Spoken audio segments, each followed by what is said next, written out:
দিদির প্রতি ভরসা রাখুন, বাংলার মানুষের প্রতি ভরসা রাখুন। আমাদের মামাটি মানুষের সরকারই আমরা গঠন করছি এবং করব, নিশ্চিন্তে থাকুন। উচ্ছ্বাসে বিজেপি কর্মীরা একের পর এক আসনে এগিয়ে যাচ্ছে বিজেপি, এবং এই খুশিতে উচ্ছ্বাসিত বিজেপি কর্মীরা।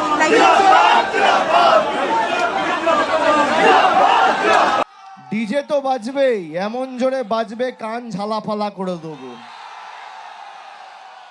তোমরা যে ভাষায় বোঝো বন্ধু, অভিষেক ব্যানার্জি সে ভাষায় জবাব দিতে জানে। আমি অত উদার নই।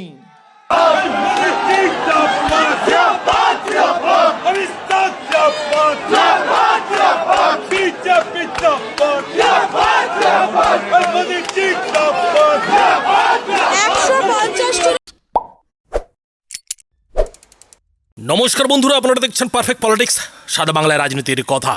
বন্ধুরা, মাঝখানে 3 দিন ভিডিও বানাইনি, তার কারণ মমতা বন্দ্যোপাধ্যায়ের নাটক দেখছিলাম, মানে তৃণমূলের নাটক দেখছিলাম আর মনে মনে হাসছিলাম।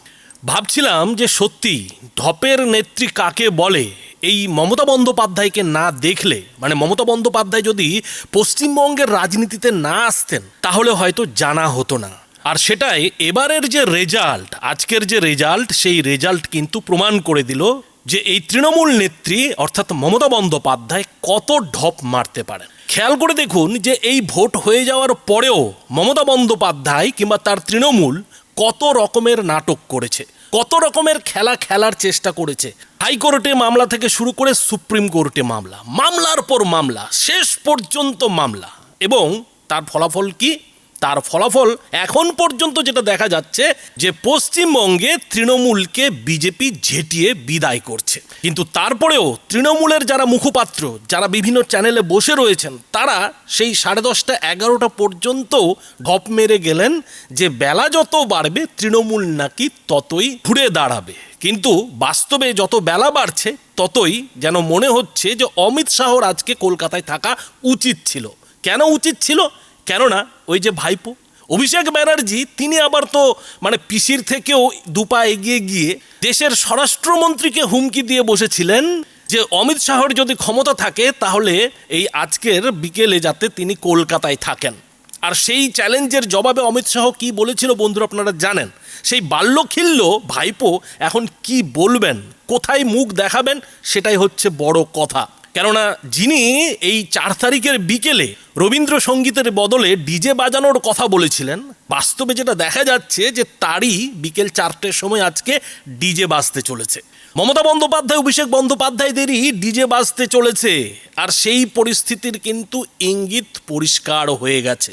এখন পর্যন্ত ভোটের যা ট্রেন্ড, তাতে কিন্তু যেটা দেখা যাচ্ছে যে বিজেপি খুব সহজে কিন্তু সরকার গড়তে চলেছে। প্রথমবার পশ্চিমবঙ্গে বিজেপির সরকার আসতে চলেছে এবং তৃণমূল বিজেপির সামনে হাঁটু মুড়ে বসতে চলেছে। এবং সেই যে হাঁটু মুড়ে বসার প্রক্রিয়া, সেই প্রক্রিয়া কিন্তু শুরু হয়ে গেছে। এবং এটাও জলের মতো পরিষ্কার হয়ে যাচ্ছে যে অভিষেক ব্যানার্জি যে 250 সিটে জয়ের ডাক দিয়েছিলেন, হুঙ্কার ছেড়েছিলেন, হুঁশিয়ারি দিয়েছিলেন, সেই হুঁশিয়ারিও কিন্তু এরই মধ্যে ঢপের চপ প্রমাণিত হচ্ছে। ফলে একটা জিনিস পরিষ্কার হয়ে যাচ্ছে, ওই যে কথায় বলে না যে অতি দর্পে হতলঙ্কা। তো মমতা বন্দ্যোপাধ্যায়ের যে অহংকার, অভিষেক ব্যানার্জির যে অহংকার, সেই অহংকারেরই কিন্তু পতন শেষ পর্যন্ত এই 4 তারিখে 4 মেতে হতে চলেছে। এবং এ নিয়ে কিন্তু এরই মধ্যে বিজেপির কর্মী সমর্থকদের মধ্যে উল্লাস দেখা যাচ্ছে, আনন্দে কিন্তু মাতোয়ারা হতে দেখা যাচ্ছে। এবং স্বাভাবিকভাবেই উল্টো দিকে কিন্তু তৃণমূল ধীরে ধীরে লেজ গুটিয়ে ঘরে ঢুকতে শুরু করেছে। এখন এই যে পরিস্থিতি, এই পরিস্থিতির পর মমতা বন্দ্যোপাধ্যায় বিকেলবেলা বেরিয়ে এসে কি করে এই হারের ব্যাখ্যা দেবেন, কি করে তিনি হারটা স্বীকার করবেন, পরাজয়টা স্বীকার করবেন, বন্ধুরা সেটাই কিন্তু দেখার। প্রশ্ন উঠছে যে মমতা বন্দ্যোপাধ্যায় কি এই পরাজয় অত সহজে গিলতে পারবেন, হজম কি করতে পারবেন, নাকি এরপরেও তিনি নানান ঢপবাজির কথা বলবেন। কেননা ঢপবাজি দিয়ে দিয়ে এমন অবস্থায় তিনি পৌঁছে গেছেন যে ঢপ ছাড়া তার মুখ দিয়ে কোনো কিছুই কিন্তু গত কয়েক বছর ধরে বেরোচ্ছিল না। ফলে ঢপের নেত্রীর আজকে যে অবস্থাটা বাঙালির ভোটাররা করে দিয়েছে, তাতে একটা জিনিস পরিষ্কার হয়ে যাচ্ছে যে বাংলাও কিন্তু পারে, বাংলাও কিন্তু দেখিয়ে দিতে পারে যে কিভাবে হাজার হুঁশিয়ারি হাজার হুমকির পরেও সরকার ফেলতে পারে। এবং এই জয় যে বিজেপির থেকেও বাংলার মানুষের বড় জয়, সে বিষয়ে কোনো সন্দেহ নেই। এখন নতুন সরকার গড়ার পর বিজেপি কি ভালো কাজ করবে, কি খারাপ কাজ করবে, সেই সব নিয়ে তো পরে আলোচনা হবেই, পরে সমালোচনা হবেই। কিন্তু এই মুহূর্তে এমন একটা সরকারের পতন আমরা দেখতে পাচ্ছি, বলতে গেলে ইতিহাসের একটা সাক্ষী হয়ে দাঁড়াচ্ছি, যেখানে যে সরকার মনে করেছিল যে ৩৫ থেকে ৪০ বছর এই পশ্চিমবঙ্গের ক্ষমতায় থাকবে, এবং শুধু তাই নয়, মমতা ব্যানার্জি হেরে যাচ্ছেন বুঝতে পেরেও কিন্তু তিনি এই ২৬-এই দিল্লিতে অর্থাৎ কেন্দ্রে বিজেপি সরকারের পতনের ঘোষণা করেছিলেন। তিনি কিন্তু বলেছিলেন যে এই পশ্চিমবঙ্গ জয় করে নাকি এই ২৬-এই তিনি দিল্লিতে গিয়ে মোদী সরকার ফেলে দেবেন। ঢপের চপ আর কাকে বলে? তো সেই ঢপের চপের আজকে যা দুরবস্থা দেখা যাচ্ছে, তাতে মমতা বন্দ্যোপাধ্যায় এবার তৃণমূলকে টিকিয়ে রাখতে পারবেন কি না, সেটাই কিন্তু সব থেকে বড় প্রশ্ন মমতা ব্যানার্জির কাছে হয়ে দাঁড়াবে। এবং মমতা ব্যানার্জির জীবনের তো আসল খেলা এবার শুরু হবে। আসল খেলাটা তো অপেক্ষা করছে। এতদিন তো মমতা ব্যানার্জি নানান খেলা খেলেছেন, কিন্তু সেই খেলার আসল শুরুটা এবার শুরু হবে বিজেপি সরকার এলে, এমনটাই কিন্তু রাজনৈতিক বিশ্লেষকরা মনে করছেন।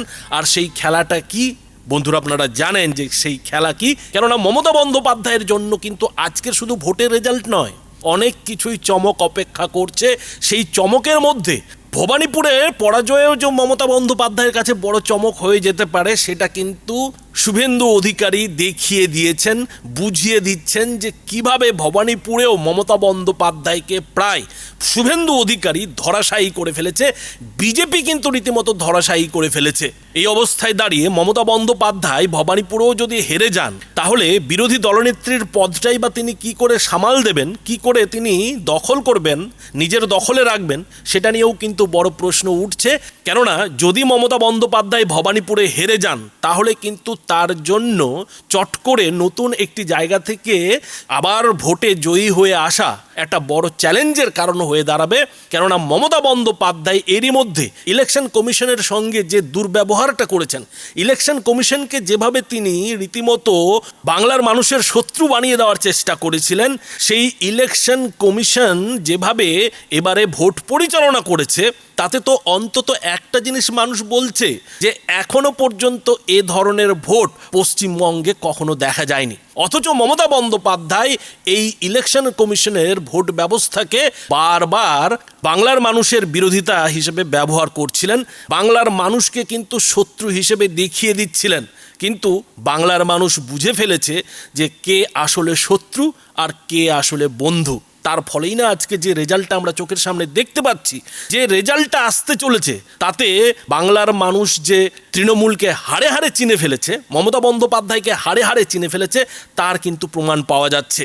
আর যদি মমতা বন্দ্যোপাধ্যায় বিরোধী দলনেত্রীর পদটা না পান, তাহলে মমতা বন্দ্যোপাধ্যায়ের হাতে তৃণমূল আদৌ থাকবে কি না, সেটাই কিন্তু মমতা বন্দ্যোপাধ্যায়ের কাছে মাথার চুল ছেঁড়ার কারণ হয়ে দাঁড়াবে। তবে ওই যে বললাম যে মমতা বন্দ্যোপাধ্যায়ের জন্য কিন্তু অনেক চমক অপেক্ষা করছে, অনেক খেলা কিন্তু অপেক্ষা করছে।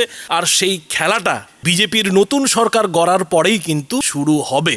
তবে এদিন বন্ধুরা একটা জিনিস পরিষ্কার, যে মমতা বন্দ্যোপাধ্যায় যতই ঢপ মেরে এবারের নির্বাচন জয়ের চেষ্টা করুন না কেন, বাংলার মানুষ যে মমতা বন্দ্যোপাধ্যায়ের আসল চেহারা এতদিনে বুঝে ফেলেছে, তারই প্রমাণ কিন্তু ভোটিং ট্রেন্ডে পাওয়া যাচ্ছে, ভোটের গুনতিতে কিন্তু পাওয়া যাচ্ছে।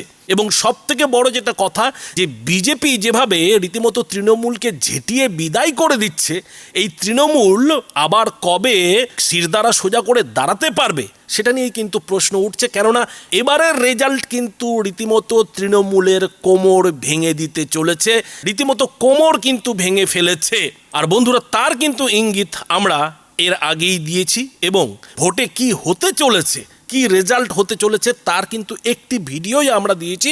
আর সেই ভিডিওর সঙ্গে আজকের রেজাল্ট কতটা মিলে যাচ্ছে, সেটা নিশ্চয়ই আপনারা বুঝতে পারছেন। তো বন্ধুরা, এই যে তৃণমূল তথা তৃণমূল নেত্রী মমতা বন্দ্যোপাধ্যায়ের সাম্রাজ্য ধূলিসাৎ হয়ে যাওয়া, এ নিয়ে আপনারা কি বলবেন? আপনাদের মতামত অবশ্যই এই ভিডিওটির নিচে কমেন্ট বক্সে লিখে জানাবেন। ধন্যবাদ।